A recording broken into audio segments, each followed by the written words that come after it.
नमस्कार, स्वागत है आपका एक नए वीडियो में। बहुत ही महत्वपूर्ण खबर है सभी पेंशनर्स और फैमिली पेंशनर्स के लिए।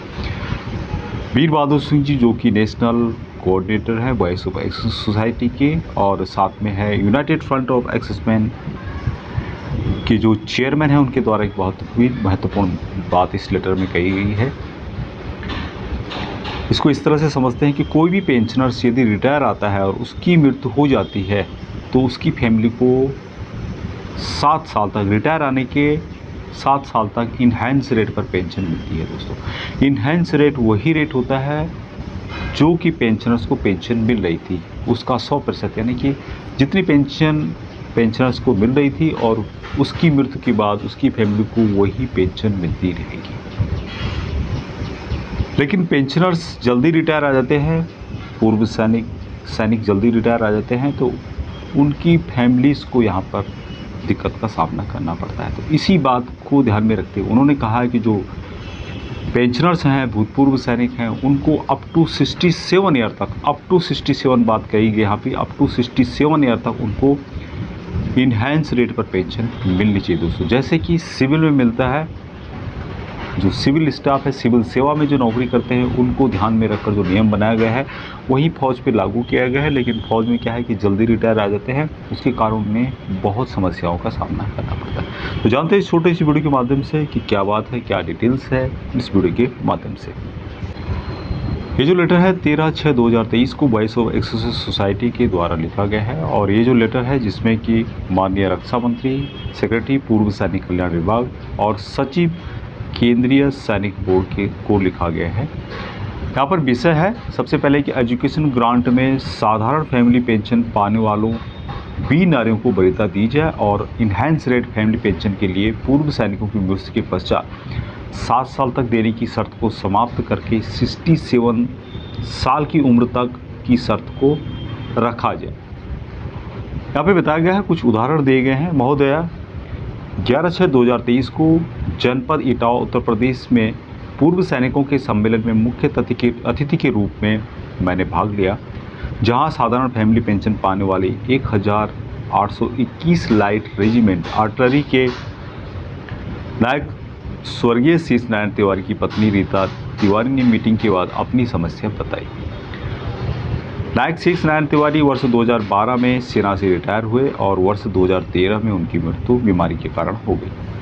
सेना से कम सेवा के कारण उनकी बचत नहीं थी और उनकी मृत्यु के 7 साल बाद इन्हेंस रेट फैमिली पेंशन नियमानुसार साधारण फैमिली पेंशन में बदल गई। 7 साल तक तो इन्हेंस रेट पे मिलता रहा, और उसके बाद वहाँ जो पेंशन थी वहाँ ऑर्डनरी जो नॉर्मल फैमिली पेंशन है उसमें बदल गई। जो नॉर्मल फैमिली पेंशन है, आपको पता होगा कि वहाँ जितनी भी पेंशन एक पेंशनर्स की बनती है उससे उसकी 60% आपको मिलती है, यानी कि 40% पेंशन जो है कम हो जाती है। तो यहाँ पे वही बात कहा गया है, वही बात को यहाँ पे जिक्र किया गया है कि उनकी मृत्यु के 7 साल बाद इन्हेंस रेट फैमिली पेंशन नियमानुसार साधारण फैमिली पेंशन में बदल गई, जिसके कारण उनकी फैमिली पेंशन 40% कम हो गई और इस राशि से परिवार का गुजारा मुश्किल है। स्वर्गीय नायक की एक बेटी इंटर और एक पुत्र 6वीं क्लास में पढ़ता है। स्वर्गीय नायक की पत्नी ने एजुकेशन ग्रांट के लिए लगातार 2 वर्ष आवेदन किया, लेकिन केंद्रीय सैनिक बोर्ड ने इनकी ग्रांट स्वीकार नहीं किया, जिससे वे काफ़ी निराश हैं। उनका कहना है कि ऑनलाइन आवेदन करने के लिए साइबर कैफ़े वाले 400 रुपये लेते हैं और उनको ग्रांट भी नहीं मिलता है। आगे उन्होंने कहा कि अतः निवेदन है कि केंद्रीय सैनिक बोर्ड संवेदनशील न बने और साधारण फैमिली पेंशन लेने वाली वीर नारियों के बच्चों का एजुकेशन ग्रांट को स्वीकार करने में वरीयता दी जाए।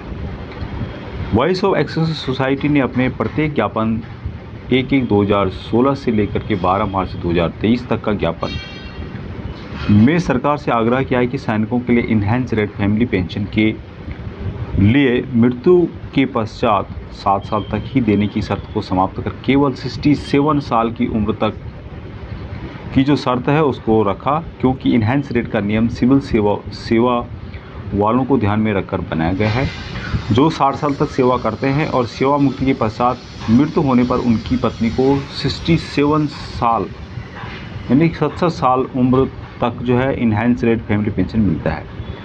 और इतने उम्र तक बच्चे घर की जिम्मेदारी निभाने के लिए सक्षम होते हैं, जबकि सैनिक जल्दी डिस्चार्ज होते हैं। और पूर्व सैनिकों की मृत्यु के पश्चात वीर नारियों की पेंशन 40% पेंशन कम होने से काफ़ी कठिनाइयों का सामना करना पड़ता है। उनके लिए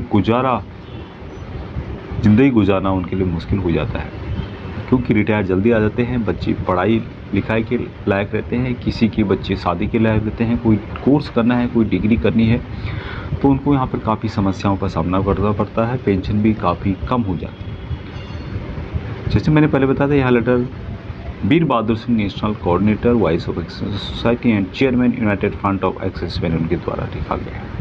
तो ये थी जो जानकारी अच्छी लगी तो लाइक करें, चैनल को सब्सक्राइब नहीं किया तो सब्सक्राइब जरूर करें। आज के इतना ही। जय हिंद, जय भारत, वंदे मातरम।